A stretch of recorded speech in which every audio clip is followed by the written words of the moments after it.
प्यारे बच्चों, स्वागत है आप सभी का मेरे YouTube channel Hindi study with Akhilesh में। आशा करता हूं कि आप सभी स्वस्थ होंगे।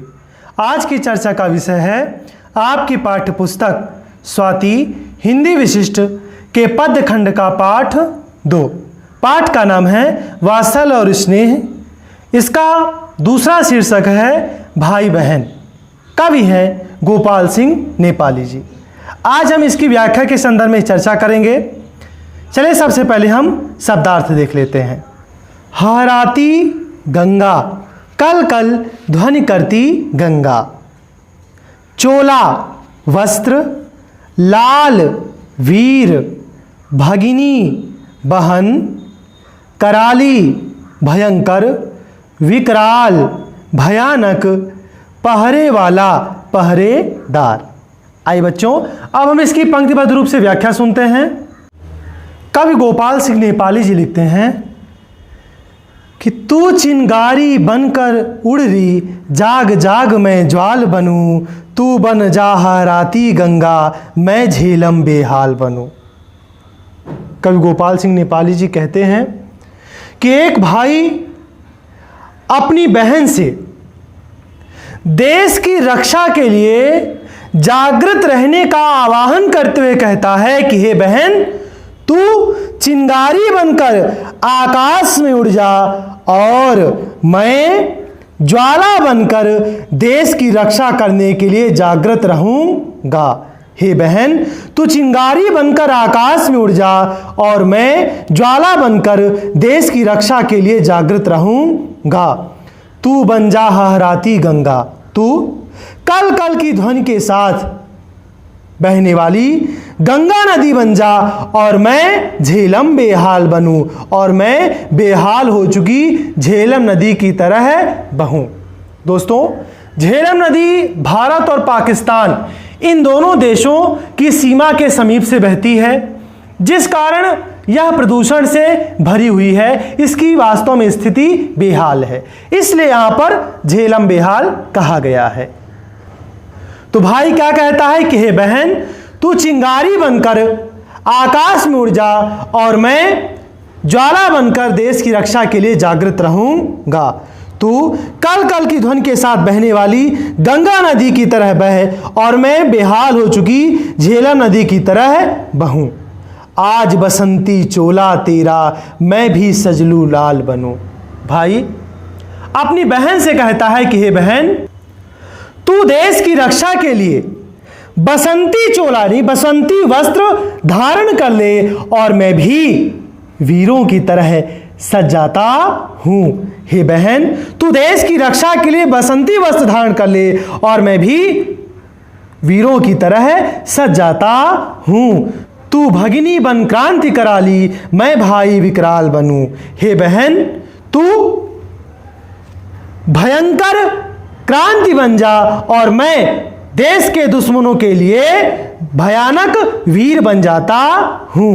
हे बहन, तू देश के दुश्मनों के लिए भयंकर क्रांति बन जा और मैं उन दुश्मनों के लिए भयानक वीर बन जाता हूं, क्योंकि यहां प्रश्न देश की रक्षा का है। हे बहन, यहां न कोई राधा रानी वृंदावन वंशी वाला, यहां ना तो कोई राधा रानी है, ना वृंदावन है और ना ही वंशी वाला है। अर्थात देश की रक्षा के लिए सभी एक हैं। इसलिए तू आंगन की ज्योति बहन री, मैं घर का पहरे वाला। इसलिए बहन, तू इस आंगन की ज्योति बन जा और मैं इस घर का पहरेदार बन जाता हूं। इसलिए हे बहन, तू इस आंगन की ज्योति बन जा और मैं इस घर का पहरेदार बन जाता हूं। चलिए दोस्तों, अब इसका संकेत देख लेते हैं। संकेत कैसे लिखेंगे? संकेत में सबसे पहले हम प्रारंभ के 2 शब्दों को लिखेंगे, अर्थात तू चिंगारी, इसके बाद पद के अंतिम 2 शब्द पहरे वाला। तू चिंगारी पहरे वाला। इसका संदर्भ क्या होगा? संदर्भ सुनते हैं। प्रस्तुत पंक्तियां हमारी पाठ्य पुस्तक स्वाति से वात्सल्य और स्नेह नामक पाठ के भाई बहन नामक शीर्षक से ली गई है, जिसके कवि गोपाल सिंह नेपाली जी हैं। इसका प्रसंग भी सुन लेते हैं। प्रसंग क्या होगा? यहां भाई अपनी बहन को राष्ट्र की रक्षा के निमित्त सजग और सक्रिय रहने के लिए प्रेरित कर रहा है। यहाँ भाई अपनी बहन को राष्ट्र की रक्षा के निमित्त सजग और सक्रिय रहने के लिए प्रेरित कर रहा है। चलिए अब हम इसकी पूरी व्याख्या सुन लेते हैं। कवि गोपाल सिंह नेपाली जी लिखते हैं कि एक भाई अपनी बहन से देश की रक्षा के लिए जागृत रहने का आह्वान करते हुए कहता है कि हे बहन, तू चिंगारी बनकर आकाश में उड़ जा और मैं ज्वाला बनकर देश की रक्षा के लिए जागृत रहूंगा। तू कल कल की ध्वनि के साथ बहने वाली गंगा बनकर बह जा और मैं बेहाल हो चुकी झेलम नदी की तरह बहूं। आज देश की रक्षा के लिए तू बसंती वस्त्र धारण कर ले और मैं भी वीरों की तरह सज धज जाता हूं। हे बहन, देश के दुश्मनों के लिए तू भयंकर क्रांति बन जा और मैं उन दुश्मनों के लिए भयानक वीर बन जाता हूं, क्योंकि यहां प्रश्न देश की रक्षा का है और यहां ना तो कोई राधा रानी है, ना वृंदावन और ना ही वंशीवाला, अर्थात देश की रक्षा के लिए सभी एक साथ हैं, सब एकजुट हैं। इसलिए हे बहन, तू आंगन की ज्योति बन जा और मैं इस घर का पहरेदार बन जाता हूं। इसलिए हे बहन, तू आंगन की ज्योति बन जा और मैं इस घर का पहरेदार बन जाता हूं। चलिए दोस्तों, अब हम अगले पद की व्याख्या सुनते हैं। सबसे पहले इसका हम शब्दार्थ देखते हैं। पुतला मूर्ति, प्रत्यक्ष साक्षात, प्रमोद आनंद, फूल, फूल का अर्थ यहां पर सुख लिया जाएगा, विनोद मनोरंजन, गति क्रियाशीलता, मति बुद्धि, जननी, जननी शब्द यहां भारत माता के लिए प्रयोग में लिया गया है। ठीक है बच्चों, चलिए बच्चों अब हम इसकी पंक्तिबद्ध रूप से व्याख्या सुन लेते हैं। भाई अपनी बहन से कहता है कि हे बहन, बान प्रेम का पुतला हूं मैं, तू ममता की गोद बनी। हे बहन, मैं प्रेम की मूर्ति बन जाता हूं और तू ममता की गोद बन जा। मेरा जीवन क्रीड़ा कौतुक, तू प्रत्यक्ष प्रमोद भरी। मेरा जीवन क्रीड़ा और कौतूहल से भरा हुआ रहा और तू साक्षात आनंद से युक्त रही। मैं भाई फूलों में भूला, मेरी बहन विनोद बनी। मैं सांसारिक सुख और आनंदों में भूला रहा और मेरी बहन मनोरंजन में डूबी रही। भाई की गतिमति भगिनी की दोनों मंगल मोद बनी। इस प्रकार भाई की क्रियाशीलता और बहन की बुद्धि ये दोनों ही आनंद का साधन बनी। लेकिन यह अपराध कलंक सुशीले सारे फूल जला देना। लेकिन हे बहन, कहीं हमारा यह सुख देश के लिए कलंक ना बन जाए, इसलिए सारे फूल जला देना। इसलिए तू सारे सुखों और आनंदों का त्याग कर देना या उन सुखों की तिलांजलि दे देना। यहाँ सुशीले शब्द बहन के लिए संबोधन है। भाई क्या कहता है कि हे बहन, कहीं हमारे आनंद और सुख देश के लिए कलंक ना बन जाएं, इसलिए सारे सुखों को त्याग देना। जननी की जंजीर बज रही, चल तबीयत बहला देना। गुलामी की जंजीरों से बंधी हुई माँ भारती की बेड़ियां बज रही हैं। हे बहन, चलो हम उन्हें सांत्वना देते हैं कि हे माँ, हम तुझे स्वतंत्र कराएंगे, हम तेरी रक्षा करेंगे। इस समय गुलामी की जंजीरों से बंधी हुई माँ भारती की बेड़ियां बज रही हैं। हे बहन, चलो हम उन्हें सांत्वना देते हैं कि हे माँ, हम तुझे स्वतंत्र कराएंगे, हम तेरी रक्षा करेंगे। इसका संकेत कैसे लिखेंगे? संकेत में सबसे पहले प्रारंभ के दो शब्द अर्थात बहन प्रेम, इसके बाद बहला देना। बहन प्रेम डैश लगाने के बाद बहला देना। इसका संदर्भ पहले वाले पद की तरह पूर्ववत ही रहेगा, प्रसंग बदल जाएगा। प्रसंग सुनते हैं। प्रस्तुत पंक्तियों में भाई अपनी बहन को, भारत माता को गुलामी की जंजीरों से मुक्त कराने हेतु सारे सुखों का त्याग करने के लिए प्रेरित कर रहा है। प्रस्तुत पंक्तियों में भाई अपनी बहन को, भारत माता को गुलामी की जंजीरों से मुक्त कराने हेतु सारे सुखों का त्याग करने के लिए प्रेरित कर रहा है। चलिए अब हम इसकी पूरी व्याख्या सुन लेते हैं।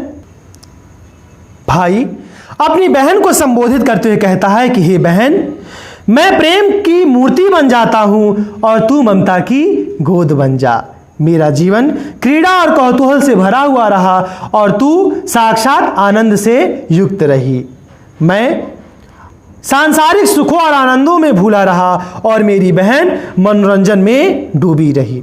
इस प्रकार भाई की क्रियाशीलता और बहन की बुद्धि दोनों मिलकर आनंद का साधन बनी। किंतु हे बहन, कहीं हमारा यह सुख या आनंद देश के लिए कलंक ना बन जाए, इसलिए तू सारे सुख और आनंदों का त्याग कर देना। इस समय गुलामी की जंजीरों से बंधी हुई माँ भारती की बेड़ियां बज रही हैं, इसलिए हे बहन, चलो हम माँ भारती को सांत्वना देते हैं कि हे माँ, हम तुझे स्वतंत्र कराएंगे, हम तेरी रक्षा करेंगे। चलिए बच्चों, अब हम अगले पद की व्याख्या जल्दी से सुन लेते हैं। सबसे पहले इसका हम शब्दार्थ सुनेंगे। कूल किनारा, नदी का किनारा। उन्माद, पागलपन, अलमस्ती, बेफिक्री, आजाद तराना, आजादी के गीत। आइए अब हम इसकी पंक्तिबद्ध रूप से व्याख्या सुन लेते हैं।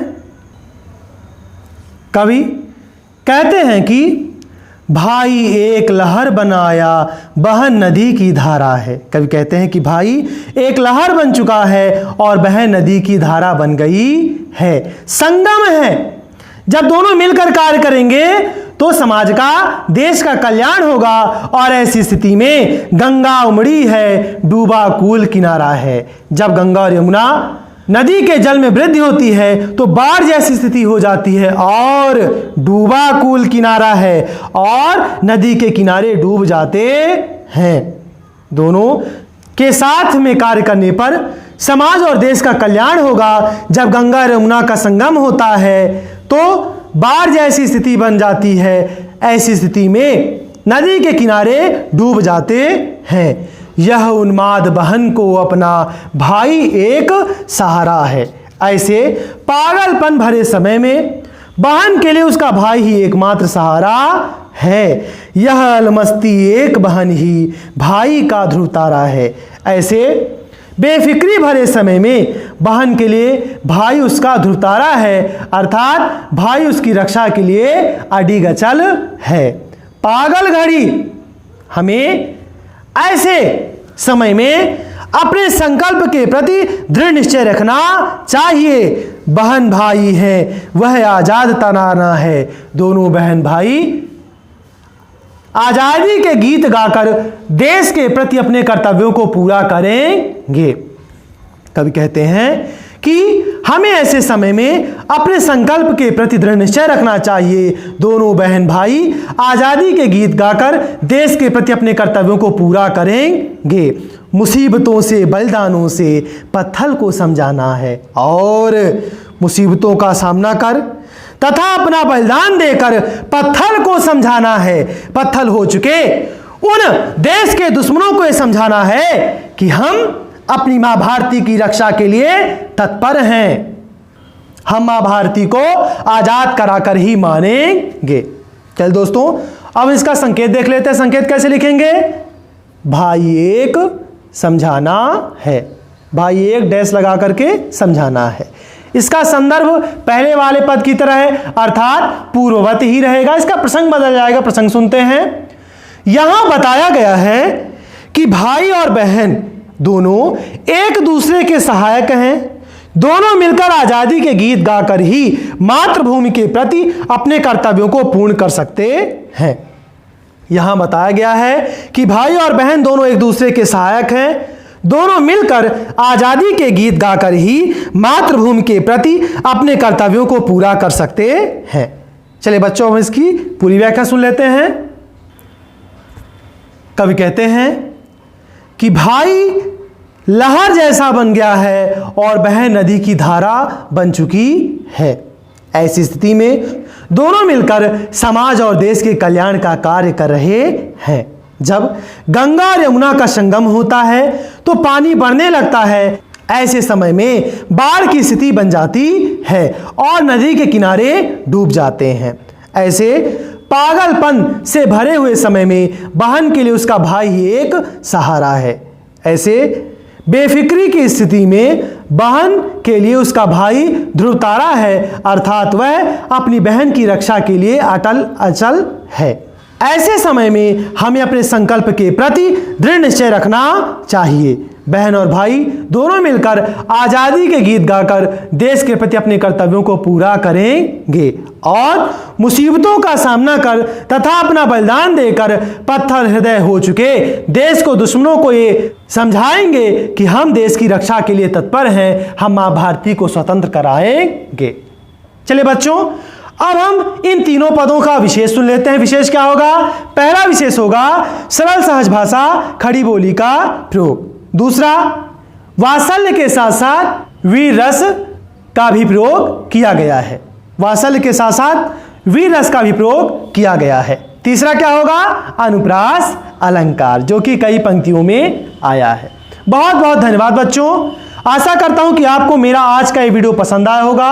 अगर आपको ये वीडियो पसंद है तो मेरे वीडियो को लाइक करिए, मेरे चैनल को सब्सक्राइब करिए। मिलते हैं हम अगले वीडियो में, तब तक के लिए आप सभी को राम राम।